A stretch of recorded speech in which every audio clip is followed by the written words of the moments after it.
Hey, it's Joddie Taylor of SnackySays. Welcome back to my podcast, the SnackySays podcast. So today I have a short and sweet one for you. We are chatting about cleaning, but like spring cleaning, excessive cleaning, but more than that, decluttering, but more than that. So what is more than that? So let me explain my thinking around this.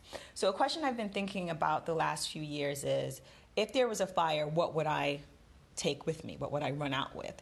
And the answer to that question has been different. Today, the answer is nothing. So if my answer is nothing, what's with this stuff? Do I need these things around me? I'm going to pick on Christmas ornaments. I haven't celebrated Christmas in a few years. I haven't put up a Christmas tree. Why do I have these ornaments? So I got rid of them. Same thing with greeting cards. I really appreciate the folks who gave me greeting cards over the years. I love them all. There are some cute cards in there, but the fact is that I don't look at them often. Actually, only when I'm doing something like a big spring cleaning, even though it's August, or maybe September when you're listening to this. I'm not exactly sure when I'm gonna post it. Probably still be August. So why do I have it? Another way to think of it is fire is dramatic. Let's do one more dramatic example.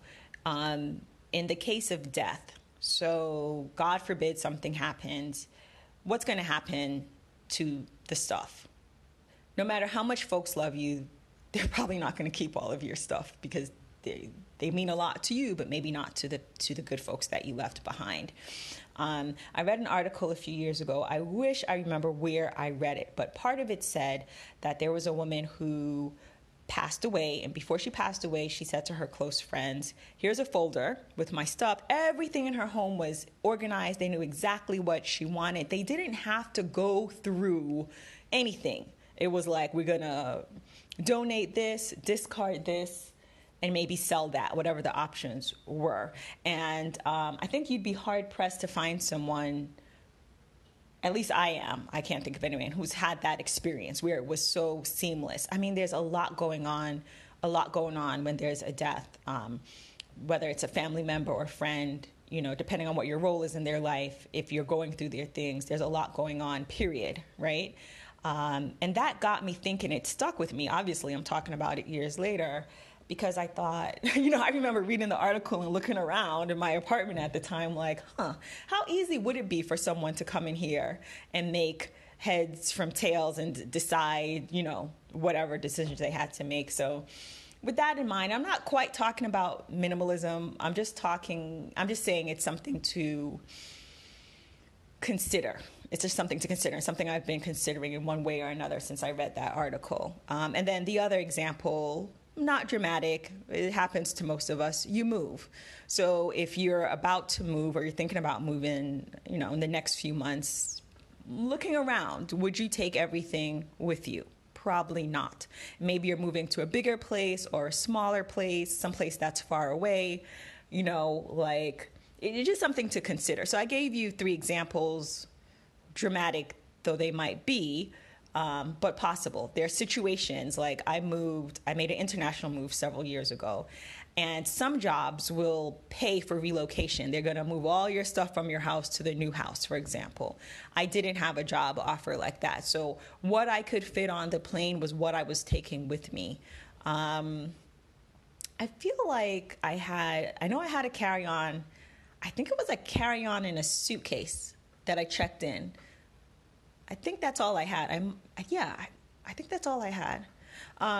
Anyway, that's besides the point. I said it would be short and sweet. So I want to give you 3 tips if you are like me and you're thinking about these things, or maybe now you're thinking about these things, some things to consider. Do a little bit every day, if possible. Even if you're planning on moving, depending on how big your place is or how much stuff you have, it could take you months, and it can be extremely emotionally draining. Because this is not the first time I tried to record this episode, I think I said the thing about Christmas ornaments like it wasn't a big deal. It was a big deal. And same thing with the greeting cards. It wiped me out emotionally to go through those things. Upcycle. So I saw a sofa years ago that was made from jeans, and I love that idea. So if you have 20 pairs of jeans floating around from all the family members in your house. You could put those bad boys on a sofa, something to consider. I've seen boots in a garden with plants inside of them, just cute things. Just it doesn't have to be cute. You can upcycle some tops and turn them into throw pillows or a quilt. I made a rug from my old clothes a few years ago. It was really cute. And like some of the things were recognizable, some of them weren't. Tote bags, old t-shirts, you can turn them into tote bags, have them in your pocketbook or in your car. When you go shopping, you can, like running errands, you can put things in. All right, I did say short and sweet, so that's it. Those are my 3 tips or things to consider. Whether or not you're moving or you're just doing a spring cleaning, I hope it's a drama-free process. And something to consider, I haven't figured out yet, but something to consider is how to stay on top of things so that we don't have paperwork lying around that we don't need. And we're not continuing to wear clothes that maybe we need to discard or upcycle in some way. All right. Thank you so much for listening. If you enjoyed this episode or any of my podcast episodes, please consider subscribing to my newsletter. It's the SnackySays newsletter. You will get emails and notifications when I post the weekly podcast episodes, which is every Sunday at 11:17 a.m. Eastern Standard Time, and the monthly SnackySays newsletter, which goes out the end of the month every month. Thank you so much for listening. Take care.